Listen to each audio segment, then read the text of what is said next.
on the sports show. The Midwest Maidens, the Brookings. Do we call it a roller derby team here, Candy? Yep, absolutely. It is the Brookings Roller Derby team. Our league name is Midwest Maidens Roller Derby, and we are based in Brookings. We do have skaters that come as far as Watertown and Marshall, Minnesota, though, and Volga. So it's mostly our whole entire area. You are part of a league, I am to assume? Yep. Yeah. Our league is, so right now we just have the one home team on our league, but we formed our team as a league in order to eventually someday be a bigger, group of teams within our area. So where do you find competition? How wide a radius do you cover to find teams to compete against? We travel about 4 hours.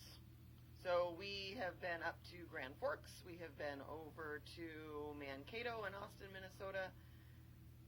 Down south as far as Omaha. So I guess in my mind, about 4 hours either way is generally. Yep. I think the farthest we've gone is out to Rapid.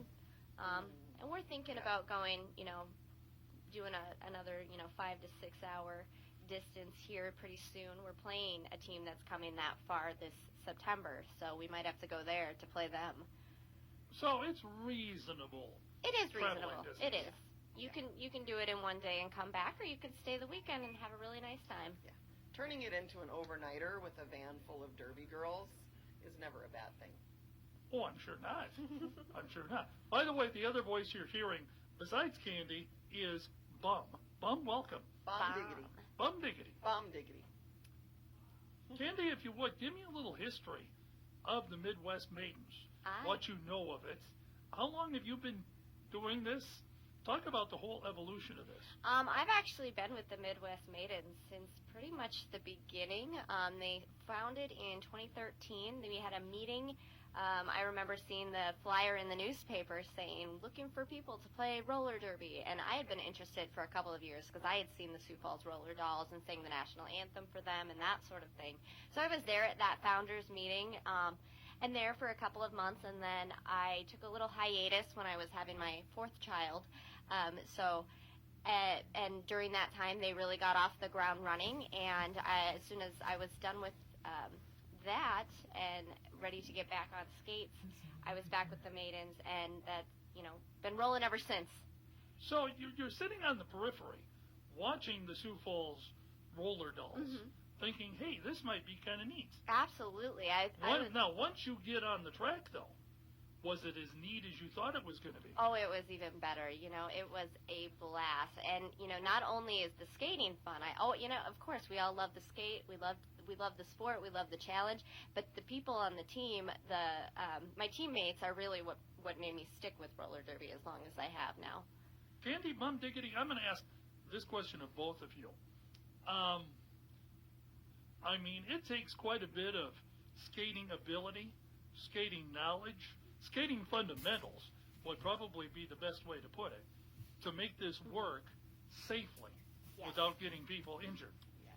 Talk about the emphasis that you put on skating fundamentals here. You probably have to maybe put more emphasis on that than maybe what a football player does in tackling technique, things like that. Exactly. As we call our new girls fresh meat, and as the fresh meat coach, the very first thing that girls learn, a lot of girls come to roller derby, I've never been on skates. So they have to learn how to propel theirself on skates. So sometimes we have to start there. But the first thing we do, how to fall safely. We're covered in all of our pads. We have our helmet, our mouth guard, wrist guards, elbow pads, knee pads. We learn how to fall safely on those pads, how to stop safely, and then after they have learned a big long list of what we call our minimum skills, then they can start hitting people. So, about how long a process is that? Or does it vary from person to person? It so varies. When I started in roller derby, I was offered a 6-week boot camp, and I was told that if I came to that 6-week boot camp, I would finish most likely able to pass all of my minimum skills and start bouting. But if I had decided to just come whenever I felt like it, once a month, every other week, occasionally, it can take 6 months to a year for a person to be ready to get out on that track and bout. Yeah, and I think our program has come a long way from when we first started. We were kind of the blind leading the blind, teaching each other the skating skills and the minimum skills and that sort of thing. You know, we started very basically with those minimum skills and balance and stuff like that. So the earlier skaters in our league took close to that 6 months time to a year to get through their minimum skills. And now we see skaters that when they show up and they're dedicated, they go from not having skated at all, or only skated at a roller rink for a little while, in high school and that sort of thing, to being rosterable in 2 to 3 months. Yeah. Our most recent fresh meet graduate who bouted with us at our last bout, she went through her skills in about 3 months. Got it. Now, during a bout, how much physical contact will there be? About on average, would you guess, how many falls and such are involved here? All of the physical contact. So we do consider roller derby a full contact sport. So we are falling down and getting back up, getting knocked down physically by the other girls, and getting back up the entire bout. I mean, you try to stay on your feet, but sometimes it's just not going to happen. And even if you do manage to stay on your feet, I don't feel like I fall. I shouldn't say that now, with the bout tomorrow, knock on wood. I don't feel like I fall fully down a lot anymore since I've been doing this I'm going into my 6th season. But I am hit constantly, hit out, go back, hit out, go back. I'm squeezed between people and having to fully contact between people. Like, the entire time a jammer is going up against a wall. We're kind of in contact with that wall, and they're sitting on you, and you're trying to squeeze through them, and so it's full contact pretty much the whole time. Now, I remember as a kid, they used to show roller derby on TV. Oh, yeah. I mean, that was the Sunday afternoon viewing fair. Yeah. So, as you talk about this, I could picture 2 larger-sized ladies waiting for little Candy here to come, trying to scoot through, and they got the arms extended, trying to set up the clothesline to get her. And all of a sudden, Candy ducks underneath. Whoop, I'm going to grab each of you by the leg. Boom, you 2 are on your keisters. Well, it won't be like that anymore. Does it work like that? Not anymore. No. We've really tried to steer in a direction of more like athleticism and sportsmanship and that sort of thing. So we do have we have more rules and guidelines that make it a little bit more competitive and a little bit less dirty, exactly. Less dirty. Okay. Yes. We have very, very specific legal hitting zones. Okay. Places on Candy that I can and cannot hit her. I cannot hit her anywhere in her middle of her back, anywhere below her knees. So no tripping. Cannot hit her in the head. So we're making sure that this is safe. And then there are only certain parts of my body I can hit with. I cannot hit with anything below the elbows. I cannot use anything below the knees. So again, no tripping. hip check, anything like well, that? You can hip check. Oh, okay. Absolutely.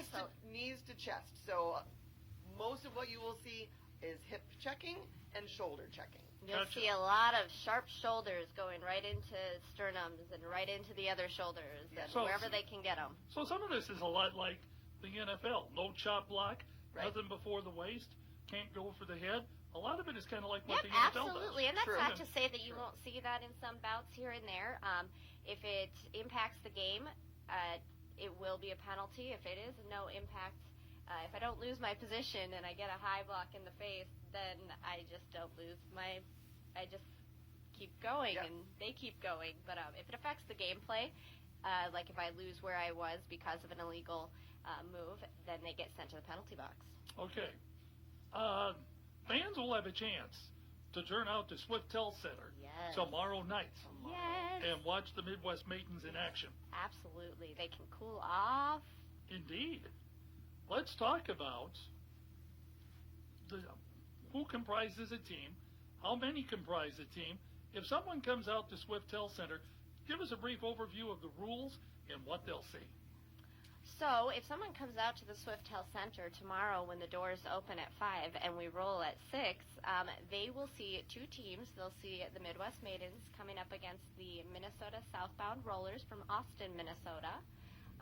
They'll see on the track, usually there's about 12 to 15 on a bench, And then at any given time, actually out on the track, you'll have 4 blockers from each team and a jammer from each team. And I'll let Mom kind of go into gameplay a little Okay, bit. so the jammer is going to have a helmet cover that has a big star. So you're going to see. So that you know who the jammer is. We know who the jammer is, and Candy's one of our jammers. So she's going to line up behind what we call the jam line with the other jammer. So behind you have your jam line, which is where we always start. We have our 2 jammers. Candy's going to be back there with her helmet cover with a big star, and then Southbound Rollers is going to have their jammer with a helmet cover with a big star. In front of that jam line, 4 of their blockers, 4 of our blockers. So the goal, Candy wants to score points by getting past those 4 southbound blockers. She gets a point for each one of the hips that she passes. On the second pass. So the first, they're going to first try to get through that mess of eight skaters, blockers right on that line. Whoever gets through there first is the lead jammer, and she's going to have a little strategic advantage. Once they come around again, they're going to score points for passing those hips. So myself and my 3 teammates as blockers want to stop that jammer from getting past us. We don't want her to get our points. But at the same time, we're trying to help Candy get through their mess. So we are playing. Please, if you can help me, I can, that would be wonderful. I would love to help Candy get through that mess if I have a moment. So we are actually playing offense and defense at the same time. Okay. So yes. So you could be hip checking to try to keep that opposing jammer from getting through you. Yep. And maybe grabbing her, swinging her around to try to get by. There. Oh Yep. yeah, we do a lot of whips, shirt whips, clothing whips, where they'll, you don't expect it, and they've got one side, on the opposing team's jammer sitting on them, holding them back, while I'm coming around and they're giving me a good push right around the corner to get, through the other team. Or they can do some offense where they're allowed to hit the other team's blockers as well. Usually they're sitting on the jammer and hitting the jammer, and we think of that when we think of roller derby, but they're allowed to hit anyone out there on the track. So they'll clear a hole for me if I can't make my own hole. At the end of the day, what would say an average score for a bout be? What would your final total be? Somewhere in the hundreds. Usually they end up like 150, 175. It's a pretty fast-scoring game. It's 2 30-minute halves, and then within those halves you have what's called the jams, and those can last up to 2 minutes. So, as fast as those jammers can get around, they can score up to 4 points for every pass that they make. And if they keep going past, they can really rack them up, especially if there's like a power jam situation. That's a situation where the other jammer is in the penalty box. They can rack up points that way. And then, a lot of times the scores are pretty close as well, because you get up there and you pass 4 people while the other jammer is about to hit the pack, and they're going to get, past 4 people too. So it's pretty back and forth, neck and neck. It's kind of like a basketball game with the points. All right, let's talk about the Midwest Maidens competing at Swiftel Center this year. Yes. How you wound up at Swiftel is kind of an interesting story. A lot of hurdles to overcome, Definitely. a lot of obstacles. Yes. Talk about what led you to Swiftel. So when we first started out with Maidens, we did have some bouts at the Swiftel. That's where the dolls would do their bouts as well, because it's big enough to hold sanctioned bouts. But just, we're a small league. We're all volunteers. So, cost effectiveness wasn't, a big hurdle for us to overcome. So we had been skating at the Larson Ice Center when they had the ice off. But this year they voted, I think it was around April when they made that final decision that they were going to take the ice off of both rinks and redo that. And so we had to scramble. You were out there, right? Yeah, we were out there, and our season usually starts April or May when we start doing away games. And I start talking to other leagues almost a full year before our season starts. Our season ends in September, and November 1st, I'm on the email lining up our season for the next year. So we got a hold of Swiftel, and they were wonderful about working with us in order to continue derby, events in our community. So, yeah. Plus, you were using the old armory downtown. That was another.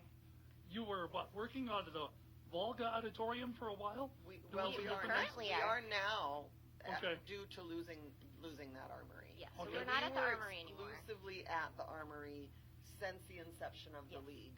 up Okay. until the closing of that building last September. Gotcha. So this season, starting like Candy said, last September, we knew after our last bout last September that we were coming into this season with no practice space and no bouting space. We were hoping we'd have bout space. The ice rink was still kind of up in the air whether they were going to do both the blue rink and the red rink, and we're just, biding our time. We knew we were out of a practice space. So You sound a lot like Rod DeHaven up on campus coaching track, trying to recruit athletes when he has no S-Jack or anything like that to recruit you. That has been tough. You tell a player, hey, we don't know where we're going to practice, we don't know what our bouts are going to be or where they're going to be, but come compete with us. Come learn how to skate. Yeah. I mean, that's derby, We'll teach though. you anyway. It's a derby. It's a marathon. You got to keep going. You can't stop. This is my 7th season in roller derby, and I have been associated with 4 different teams, and we are all aware of roller derby around the world, not just around the country, but around the world. And the number one challenge of every single roller derby around the world, every single team, is practice space, bouting space, venues, a place that will allow you to skate, a place that's big enough to bout. And so that's not an unusual challenge for us. We see it happening all around us in our area as well as around the country and around the world. There's one aspect of the Midwest Maidens I promised these ladies we'd talk about, and we're going to stop and do it right here. This group of ladies is one of the more, and I underline that word more, philanthropic groups around. I mean, you guys hop on board and help a number of different causes. Talk about that. Yeah, we really try. I think a lot of us just have that kind of volunteering heart. And when we come together as a group, we really enjoy going out and helping our community. We're very involved in our community. All of our bouts, we donate proceeds to a local charity, as well as sometimes we'll do door collections for like the Domestic Abuse Shelter or the Humane Society. We go out and we actually, we don't just donate money. We like to get physical and help with the events as well. So like this season, we're donating our next bout proceeds to the Big Blue Birthday Box, and then we're going to donate proceeds to Girls on the Run. Last season, we did Sleep in Heavenly Peace, the Domestic Abuse Shelter. We donate baskets to Pause for Wine, for them for their silent auctions. Bomb just went out and helped with a volunteer event recently. Sleep in Heavenly Peace put together a huge bed build at Lowe's just a couple of there? weeks ago, and I was there. Actually, we had about 5 of us there that day. Their goal was to build 200 beds, and I know they were going to do that in 2 shifts. And boy, at noon was when we had hail and tornadoes and rain. So I had not heard whether they picked up afternoon. I'll give you. See, my wife works at Lowe's. I'll give you the update. Yeah. 2 weather delays. Sirens blew twice. Right. But they had the 2 shifts. Nice. 215 beds. That's 215. amazing. That is amazing. And Yeah. we worked. So we did the morning shift. We were there at 9 a.m. and we were there till noon. And oh my gosh, the donations for lunch were amazing, and built so many beds. And for me, it was fun to try out the different stations, this drill press station and that sanding station, and kind of ran around and tried all the different things. And they have got that down to a science. And even that same evening that was the bait ride-through, wasn't it? That same evening, or was I it the following? believe that was. Might have been. Yeah, so ride-through. we had a crew down there at Sleep in Heavenly Peace, and then we had another crew go help out a bait ride-through. We've been helping out with their bike games. Yeah, 4 or 5 years. We help people sign up. We participate. We sell raffles for them, that sort of thing. So we went from one activity to reconfigure to go to another activity, and that's not uncommon for us. We'll do Hillfest face painting one morning, and then we'll go help out with pub crawl later that evening. We just like to be around the community. Now, you have the bout tomorrow night at Swift Hill. Yes. Doors open at 5. Yes. Other home bouts. Give us your home schedule. Our home season, so we have tomorrow night, doors open at 5, and we roll at 6 against Minnesota Southbound Rollers. August 24th is really exciting because we are playing the Sioux Falls Roller Dolls. So a lot of us, a team that we looked up to before we started roller derby here in Brookings, and a name that we hear a lot. It's one of the most well-known teams here in South Dakota. So that's August 24th at the Swift-House Center. And then September 14th, we're playing a team that we've never gone up against from Ames, Iowa, Skunk River Riot. So that's going to be exciting as well. Very good. And tickets available at the door. Tickets available at the door. Gotcha. So, yeah, and then I want to point out, because it might be missed on our Facebook or whatever, we're doing a collection for the Big Blue Birthday Box